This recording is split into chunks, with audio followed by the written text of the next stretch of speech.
शांति। आज 25 दिसंबर 2025 भारत में सद्गुरुवार है। Today is 25th December 2025 and it's Thursday in Bharat.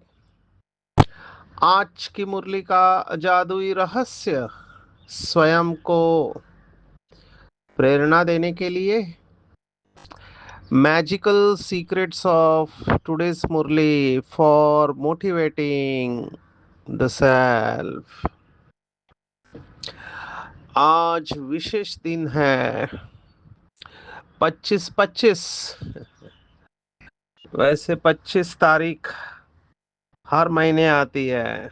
ये 2025 साल है और हम आखिरी महीने में है 25-25। आज का दिन विशेष पूरे विश्व भर में क्रिसमस के त्योहार के रूप में मनाया जाता है। हालांकि कुछ ऐसे देश भी है इस समय दुनिया में जो क्रिसमस को नहीं मनाते हैं। वो कहते हैं कि ये दूसरे धर्म का त्योहार है। लेकिन जैसे पहले कहावत थी कि ब्रिटिश या अंग्रेजों के राज्य में कभी सूर्य अस्त नहीं होता था, क्योंकि उन्होंने लगभग पूरे विश्व के ऊपर विजय प्राप्त किया था। मैं आज ये कहना चाहूंगा कि ये कहावत ब्रह्मा कुमारी को लागू पड़ती है, क्योंकि बाबा के सेंटर 140 देशों से भी ज्यादा है अभी। और हम ये कह सकते हैं कि ब्रह्मा कुमारी संस्था में कभी भी सूर्य का अस्त होता नहीं है, क्योंकि जब यहाँ पर दिन होता है कहीं रात होती है, जब यहाँ रात होता है तो कहीं दिन होता है। तो सूर्य कभी अस्त नहीं हो सकता और न होने वाला है, क्योंकि हमारा सूर्य तो अविनाशी रुद्र, गीता ज्ञान दाता, ज्ञान सूर्य, निराकार ज्योति स्वरूप, ज्ञान के सागर, पतित पावन शिव बाबा है। बहुत खुशी होती है जब हर त्योहार के आध्यात्मिक रहस्य को हम समझ लेते हैं। और ड्रामा जैसे आगे बढ़ रहा है, हमको कुछ छुपी हुई बातें भी सामने आ रही है। ऐसे कहावत है, ये गौतम बुद्ध का कोट है कि सूर्य चंद्र और सच कभी भी छिप कर रह नहीं सकता है, उनको आना ही है स्टेज पर। तो पहले तो सेवा के लिए क्रिसमस, जो भी हमारे क्रिश्चियन भाई बहने हैं उन सबको क्रिसमस त्योहार की बहुत बहुत मुबारक हो। बाबा के कई सारे विदेशी भाई बहने क्रिसमस मनाने के लिए मधुबन आते हैं। अभी भारत में ये जो दिसंबर का महीना है, खास करके 21, 22, 26, ये सिख धर्म वाले बलिदान दिवस के रूप में मनाते हैं। ये भी इतिहास बहुत लोगों को पता नहीं है। बहुत बड़ी शहादत सिख धर्म के गुरुओं ने और उनके परिवार ने दी है। तो ये भी बात उतनी ही इम्पोर्टेंट है। हर भारतवासियों को ये जानना चाहिए कि सिख धर्म साहस और वीरता, सेवा और समर्पण सत्य और न्याय की राह पर चलने वाले ये गुरु पर्व में मनाते हैं। तो मैं ये हमेशा सबको बताता रहता हूँ, क्योंकि मुझे लगता है इनका बहुत बड़ा रोल था। जब मुगलों का भारत के ऊपर आक्रमण हुआ, तब इन्होंने भारत को बचाया। हालांकि उन्होंने काफी लोगों को अपने धर्मों में परिवर्तन किया था। तो इनके गुरु गोविंद सिंह जी के चार साहबजादे थे, जिसमें दो बड़े साहबजादे और दो छोटे साहबजादे कहते हैं। तो बड़े का नाम अजीत सिंह और छोटे उससे माना दूसरा बड़ा साहबजादा जुझार सिंह। अभी ये 1705 में जो चमकौर की लड़ाई, अभी जो हिस्ट्री जानते हैं इसको समझते हैं, उसमें ये मारे गए। शॉकिंग था कि उस समय इनकी आयु केवल बड़े की 17-18 और माना आज के हिसाब से 11वीं में पढ़ने वाला लड़का, और छोटे की माना बड़े साहबजादे दूसरे जो थे 14-15 साल। आप सोचो, ये लड़ाई में मारे जाते हैं 9th standard and 11th standard वाले, माना इनका कितना बलिदान होगा। और दूसरे छोटों की तो बात ही मत पूछो। वो उर्दू में कहते हैं बड़े मियाँ तो बड़े मियाँ, छोटे मियाँ सुभान अल्लाह। सोचो क्या हिम्मत होगी। छोटे जो साहबजादे थे जोरावर सिंह और फतेह सिंह, इनकी उम्र थी 9 साल और 7 साल। माना आज के हिसाब से देखा जाए तो 2nd स्टैंडर्ड और 4th स्टैंडर्ड के बच्चे, और इनको जिंदा दीवार में चुनवा दिया गया था। आप सोचो। तो हम इनको दुआएं भेजेंगे, और ये हिस्ट्री को हमको याद रखना है। हिंदी में कहावत है कि जो इतिहास को भूल जाते हैं वो इतिहास को बदल नहीं सकते हैं, इसलिए हमको ये ध्यान में रखना चाहिए। हैविंग सेड दिस, मैं ये जरूर कहूँगा कि हम आध्यात्मिकता के पथ पर हैं, और हम समझ सकते हैं कि लोगों के दिलों के अंदर क्या भाव होंगे। लेकिन हमको हर एक आत्मा के लिए शुभ भावना रखना ये कठिन हो सकता है कुछ लोगों के लिए। लेकिन कई लोग मुझे ये भी कहते हैं कि गड़े हुए मुर्दों को उखाड़ने से क्या होगा। अभी मैं वर्कशॉप लेके आया हूँ मधुबन में, विहासा का वर्कशॉप था वैल्यूज के ऊपर। तो एक जगह पे हम हमेशा अटकते हैं, वो है कंपैशन, माना दया और करुणा। ये दया और करुणा का मॉडल बहुत हीलिंग मॉडल है, क्योंकि इसमें ऐसे एक्सरसाइज दिए कि अंदर के जख्म भरने लगते हैं।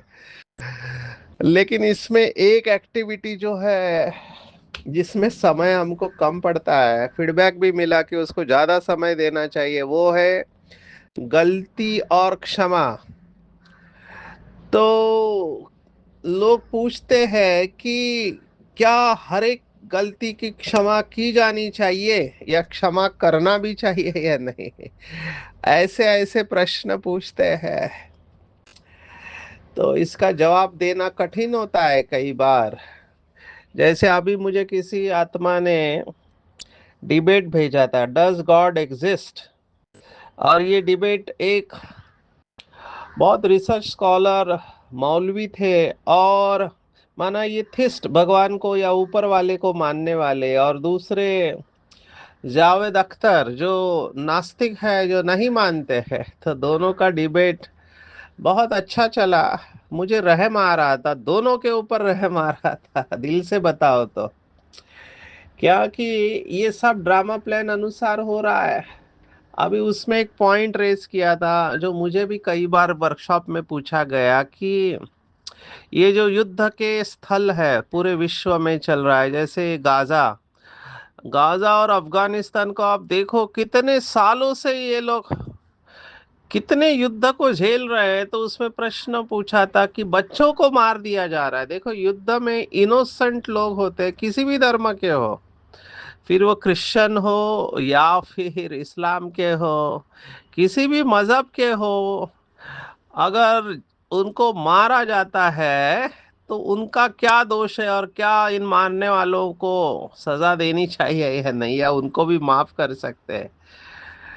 तो ये बहुत ट्रिकी क्वेश्चन होता है ऐसे प्लेटफॉर्म पर, क्योंकि लोगों के इमोशंस बहुत रहते हैं। तो ये बात यहाँ पर भी लागू पड़ती है। तो क्या हमको ईश्वरीय न्याय के ऊपर राह देखना चाहिए, या खुद कायदा हाथ में लेकर जस्टिस लेना चाहिए? अभी ये मैं आप लोगों के ऊपर छोड़ रहा हूँ, क्योंकि कुछ बाबा के बच्चे यहाँ पर भी वही फिलॉसफी लेकर आते हैं, और अगर किसी से गलती होती है तो यहाँ सजा देने जाते हैं और कहते हैं कि गलती की सजा मिलनी ही चाहिए। अभी इसमें श्रीमत क्या कहती है, इसके ऊपर चिंतन करना है। मैं तो बाबा की बातों को रिवाइज कराऊंगा। एक बात उसमें जो आई थी डिबेट में, डज गॉड एग्जिस्ट में, फ्री विल के बारे में, कि इंसान को फ्री विल दी गई है, तो इंसान के हाथ में है क्या डिसीजन लेना है। हर एक इंसान के हाथ में है क्या डिसीजन लेना है। तो बाबा ने ये कहा हुआ है कि जो पुलिस वाले हैं, आर्मी वाले हैं, अभी उनका ड्यूटी है, वो उनका कर्तव्य है कि देश की रक्षा करना, किसी भी कंट्री के है तो देश की रक्षा करना उनका कर्तव्य है। तो कर्तव्य को हम पाप की कैटेगरी में नहीं ला सकते हैं। बाबा ने छुट्टी दिया है, क्योंकि एक आर्मी के भाई ने पूछा बाबा को, बाबा हम तो गोली मारते हैं सामने वाले को, तो मारना चाहिए कि नहीं? बाबा का बहुत इंटरेस्टिंग जवाब था। बाबा ने कहा, मेरी याद में गोली मारो। आप देखो, ये बहुत डीप है, इसके ऊपर ही हम पूरा आधा घंटा जा सकते हैं, लेकिन मैं आपके ऊपर छोड़ रहा हूँ, क्योंकि आज की मुरली का फ्लो कुछ इसी तरह से है। बाबा ने बहुत गुह्य प्रश्न पूछा है कि अपनी स्थिति को एक रस बनाने का साधन क्या है। अब ये बहुत डीप है बात। क्या, क्यों डीप है? बाबा ने कहा, सदा याद रखो जो सेकंड पास हुआ ड्रामा, कल्प पहले भी ऐसे ही हुआ था। अभी तो निंदा स्तुति मान अपमान सब सामने आना है, इसलिए अपनी स्थिति को एक रस बनाने के लिए पास्ट का चिंतन मत करो। अभी यहाँ पर भी डिबेट है इस सब्जेक्ट के ऊपर, जो मैंने पूछा प्रश्न, माफ करना चाहिए या नहीं। तो अभी क्या हुआ, मैं आपको रियल स्टोरी सुनाता हूँ। तो बहुत सारे पार्टिसिपेंट्स ने हमारे ग्रुप में शेयर किया कि फॉरगिव एंड फॉरगेट, माफ भी करना है और भूलना भी है। एक ने कहा, फॉरगिव तो ठीक है हम मानते हैं, लेकिन फॉरगेट मैं नहीं मानता। माफ करना चाहिए लेकिन भूलना नहीं चाहिए। तो सभी लोग उसकी तरफ देखने लगे, क्योंकि ये सब बाबा के बच्चे हैं। तो पूछा कि क्यों, तो उन्होंने बहुत अच्छा जवाब दिया। उन्होंने कहा कि समझो किसी ने मुझे दुख दिया है, अभी मैं उसको माफ तो जरूर करूंगा, लेकिन अगर मैं भूल गया उस बात को तो वो फिर से मेरे को दुख देगा। इसलिए मुझे अपने आप को प्रोटेक्ट करना चाहिए। इसलिए जो लेसन हम सीखते हैं, लेसन माना पाठ पढ़ते हैं परिस्थिति से, उसको भूलना नहीं चाहिए। अभी यहाँ पर बाबा के बच्चों में डिफरेंस ऑफ ओपिनियन है, माना अलग अलग विचारधाराएं रखते हैं। कुछ लोग कहते हैं, अंग्रेजी में जो कहावत है, to err is human and to forgive is divine. जो तुरंत माफ कर देते हैं वो हल्के हो जाते हैं, लेकिन जो भूल जाते हैं वो सुखी हो जाते हैं। अभी देखो, ये शब्दों का खेल है या वास्तविकता है। वास्तविकता की तरफ आएंगे। समझो आपको किसी ने जीवन में धोखा दिया है, आपसे पैसे लिए रिटर्न नहीं किए हैं, या फ्रॉड किया है। मैं ये सब रियल इंसिडेंट्स ले रहा हूँ, क्योंकि मैं नाम नहीं लेना चाहता हूँ, लेकिन जिनके साथ फ्रॉड हुआ है, जिनको धोखा मिला है रिश्तों में या धन की वजह से या और किसी काम से, आप कहते हो छोड़ दो, माफ करो उसको और भूल जाओ। अभी मेजॉरिटी लोग ये कहते हैं कि हम भूल नहीं पा रहे हैं, क्योंकि वो व्यक्ति वैसे ही है, उसको देखते ही वो सब बातें याद आ जाती है। और आप कहते भूल जाओ, कैसे भूल जाओ? उस आत्मा ने इतना दुख दिया है। हम चाहते हैं कि उसको सजा मिले। ये डोमिनेंट थॉट है, और पूरी दुनिया अभी इसी थॉट से चलती है। ये जितने भी बॉलीवुड हॉलीवुड के मूवी है, ये बदला लेने को सिखाते हैं। जब तक बदला नहीं लेते तब तक शांति नहीं मिलती है। एक यूनिवर्सिटी में तो बहुत हंसी की बात हुई। एक विद्यार्थी ने, ये आजकल जनरेशन जेड का नाम बहुत पॉपुलर हो रहा है, उस आत्मा ने कहा कि जब तक मैं गाली नहीं देता हूँ तब तक शांति नहीं मिलती है। मैंने उसे कहा गाली किसे कहते, तो उसने गाली की व्याख्या सुना दी। उस आत्मा ने कहा, अत्याधिक क्रोध आने पर हाथ और पैर से हिंसा करने के बजाय मौखिक रूप से की गई हिंसा, जिसके लिए चुने गए शब्दों का प्रयोग करना, जिसके उच्चारण के पश्चात आत्मा को असीम शांति का अनुभव होता है, उसे गाली कहते हैं। तो उसने गाली की ऐसी व्याख्या सुनाई तो मैं दंग रह गया। शायद ये किसी मूवी में आया हुआ है डायलॉग। पर मैं उसे एक ही बात कहा कि चलो आपने गाली दी, आपको शांति मिली, क्या सामने वाला भूल जाता है आपकी गाली को? सामने वाला भूलता नहीं है, क्योंकि वो गाली भी शस्त्र की तरह काम करती है, और ये चलता रहता है। महात्मा गांधी जी का फेमस कोट है, an eye for the eye makes the entire world blind. माना किसी ने आपकी आंख फोड़ी, आपने उसकी आंख फोड़ी, फिर वो आपकी आंख फोड़ेगा, आप उसकी आंख फोड़ोगे, ऐसे अगर चलता रहा तो पूरा विश्व अंधा हो जाएगा। कुछ ऐसे ही हालत इस समय है। तो बाबा का महावाक्य है, बदला न लो बदल कर दिखाओ। इसलिए आध्यात्मिक जीवन जीना माना भाषण करना और प्रैक्टिकली उस पर चलना बहुत मुश्किल होता है। सबके लिए ये सरल नहीं है। जब मैं उनको बाबा के महावाक्य सुनाता हूँ तब मुझे कहते हैं, सचिन भाई आप इस सिचुएशन में नहीं हो, इसलिए आपको बोलना बहुत इजी है, आप मेरी जगह पर आकर उसे महसूस करो, तो आप भी वही करोगे जो मैं कर रहा हूँ। अभी इस तरह से मुझे जवाब देते हैं। मैं आप लोगों के ऊपर छोड़ रहा हूँ, मेरा थिंकिंग मैं बता रहा हूँ। नंबर वन, मेरा थिंकिंग ये है कि इस समय आत्मा डिस्चार्ज बैटरी है। माना आत्मा के अंदर शक्ति नहीं है, सभी आत्माएं नंबरवार है, डिस्चार्ज बैटरी है। नंबर टू, कोई भी परफेक्ट नहीं है, तो गलती तो होनी ही है, मान कर चलो। अभी प्रॉब्लम कहाँ आता है, हमारी पढ़े लिखे लोगों से ज्यादा अपेक्षा होती है अनपढ़ लोगों के बजाय। जैसे नॉन बीके से इतनी अपेक्षा नहीं होगी जितना बीके भाई बहनों से अपेक्षा होगी, और बीके में भी समर्पित भाई बहनों से ज्यादा अपेक्षा होगी जितना समर्पित नहीं है। अब ये अनसेड रूल्स की तरह चलते हैं, लेकिन समर्पित हो या नहीं हो, कुमार हो कुमारी हो या गृहस्थी हो, वो तो आत्मा है ना। और सभी बाबा के बच्चे नंबरवार है। हमको पता है राजधानी बन रही है, और गलती किसी से भी हो सकती है, ना कि मैं कहूँगा होती है, परसेंटेज अलग अलग होती है।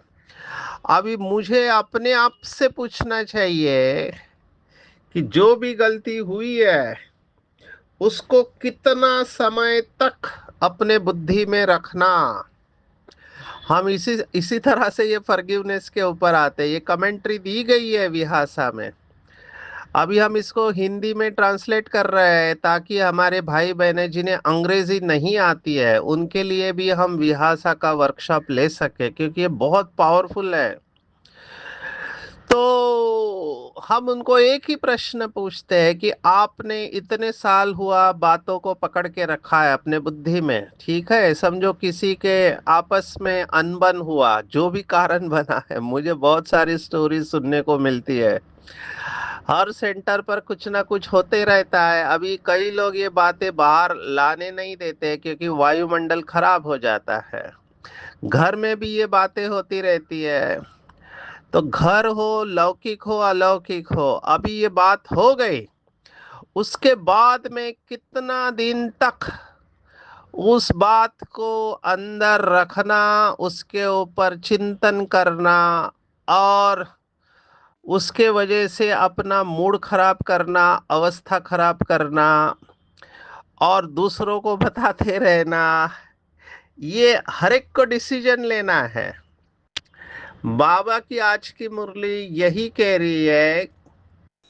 बाबा ने पहले भी कई मुरलियों में कहा कि बीती को चितवो नहीं, माना पास्ट का चिंतन मत करो।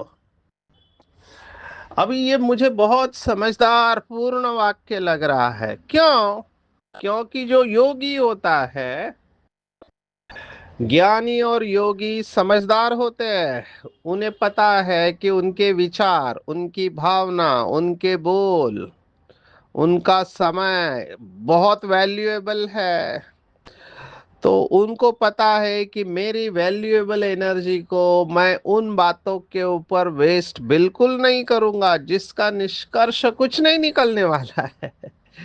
हमारे पास तो ऐसे केस है, सालों से चल रहा है झगड़ा, और कोई झुकने को तैयार नहीं है।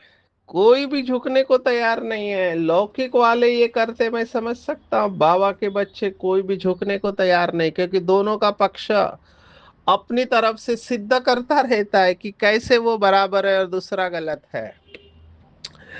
मैं कहूंगा यहाँ पर मुझे ये कहना है कि आप डिसाइड करो, क्योंकि आपका निर्णय आपके भविष्य को बनाने वाला है। जिम्मेवारी उठाए अपने संकल्प, बोल और कर्म की। दूसरे क्या सोचते हैं, बोलते हैं और करते हैं, उसके ऊपर मेरा कोई कंट्रोल नहीं है। मैं क्या सोचता हूँ, बोलता हूँ, करता हूँ, इसके ऊपर मेरा पूरा नियंत्रण है। जितना जल्दी आप इसको समझ के फुल स्टॉप लगाएंगे, उतना आप सुखी रहने वाले हैं। और जितना लंबे समय तक ये बातें अंदर चलती रहेगी, उतना आप ज्यादा दुखी होने वाले हैं, क्योंकि दाग गहरा होने वाला है। दाग के ऊपर दाग, दाग के ऊपर दाग, वही बात बार बार लगातार अंदर चलते रहती है। तो इसमें ईगो आता है। अभी मैं बहुत कुछ आपको सुना सकता हूँ, लेकिन अगर सुनाया तो बेचारे जो इसमें इन्वॉल्व है वो एक्सपोज हो जाएंगे। रिश्तों में ये बहुत बड़ा पेपर होता है, ईगो हर्ट होना या फीलिंग में आना। अभी ईगो का या अभिमान का लक्षण बाबा ने बताया, if it hurts it's ego. और कई लोग फिर इसके बाद डिफेंस मोड में जाते हैं और अपने को सिद्ध करने लगते हैं। अभी अगर आप सच हो तो आपको सिद्ध करने की जरूरत ही नहीं है। बाबा ने इसके ऊपर भी मुरलियां चलाई है, इसलिए मैं इसको यहाँ पर छोड़ रहा हूँ। हम भी व्यासा में यही बताते हैं, आपको क्या चाहिए? क्या आप खुशी से जीना चाहते हो बाकी की जिंदगी? तो इन बातों को छोड़ दो। क्यों? क्योंकि ईश्वरीय ज्ञान के अनुसार वो आत्मा वही करने वाली है, हर कल्प में वही करने वाली है। जितना जल्दी रिकवर हो सको रिकवर हो जाओ। उधर स्टकअप मत करो, क्योंकि आप सेवा नहीं कर पाएंगे। बाबा को याद करने बैठेंगे, उस आत्मा का फोटो आपकी आंखों के आगे आएगा। उसको दुआएं दो। अब ये करना कठिन है। मेरे पास जितने भी फ्रॉड के केसेस आते हैं, धोखा मिला है रिश्तों में, मैं उनको कहता हूँ दुआ दो उनको कि वो सुखी हो जाए। बोला कैसे दुआ दो? मैंने कहा दुआ दो, तो कहते दुआ कैसे दो, उसने तो मेरे साथ चीटिंग किया है, रिश्ते में, पैसे में मेरे ऊपर आरोप लगाया है, मैं दुआ कैसे दूं? मैं फिर से कहता हूं, अगर आपको सुखी हो जाना है तो दुआ दो। क्योंकि बिना वजह के कोई आपके जीवन में आता नहीं है, और बिना कारण के आपके लिए ऐसा होता नहीं है। ये कॉज एंड इफेक्ट चल रहा है। तो इसको बहुत अच्छी तरह से समझना है। जिसने इस बात को समझ लिया वो हमेशा एक रस रहेगा। आगे बढ़ते, आप इसके ऊपर और चिंतन करना, मुझे समय कम पड़ रहा है। आज तो मैसूर वाले बहुत खुश हो गए। बाबा ने मैसूर की देखो तुलना किसके साथ की है। मैसूर को बाबा ने सतयुग के साथ तुलना की हुई है। मैं बहुत पहले मैसूर गया था, तब कहते थे ये रिटायरमेंट्स पैराडाइज है, मान लोग यहाँ आकर रिटायर्ड होते हैं। जैसे यहाँ मैसूर आदि रमणीक है, ऐसे वहाँ बहुत अच्छी हवाएं लगती रहती है। अभी मैं मैसूर जाके आया हूँ, तो मैं बहुत साल पहले वाला मैसूर और अभी के मैसूर में बहुत फर्क देख रहा हूँ। कंस्ट्रक्शन बहुत हो चुका है, फिर भी वृंदावन गार्डन जो है वो इसके लिए प्रसिद्ध है। दशहरा फेस्टिवल भी प्रसिद्ध है, और अभी एक मंदिर वेणुगोपाल का जो नदी में से, कावेरी में से बाहर लाकर उसको वैसे का वैसे स्थापन किया, ये बहुत अद्भुत है मैसूर का स्थान है। तो देखो बाबा सतयुग में लेके गया, साक्षात्कार की बात तो ये एक बात थी कि सतयुग का चिंतन करेंगे कि वहां लकड़ियां भी नहीं जलाएंगे, धुआं नहीं होगा। कितनी अच्छी बात बाबा ने कही। माताएं तो खुश होगी, गांव वाले हमको लकड़ियां नहीं जलानी है। शायद वहां पे ऐसे चूल्हे होंगे जैसे आज गैस के ऊपर चलता है। बड़े बड़े महल होंगे, वहां डरने आदि की बात नहीं होगी, सदैव फुलवाड़ी होगी। तो सतयुग का चिंतन करेंगे। और एक पॉइंट मुझे बताना था, समय कम पड़ रहा है, अगर कल शायद मैं इसको टच करूंगा। आज बाबा ने कहा जो बहुत वेद शास्त्र पढ़े हैं उनको शास्त्री अथवा विद्वान कहा जाता है। तो कल हम इसके ऊपर देखेंगे कि पुरोहित और पंडित और पुजारी और शास्त्री और विद्वान और आचार्य, ये सब टाइटल जो दिए हुए हैं इसका अलग अलग भाव है। तो बाबा ने आज कहा गया सबसे बड़ी अथॉरिटी तो शिव बाबा है। तो ये भी इम्पोर्टेंट बात है।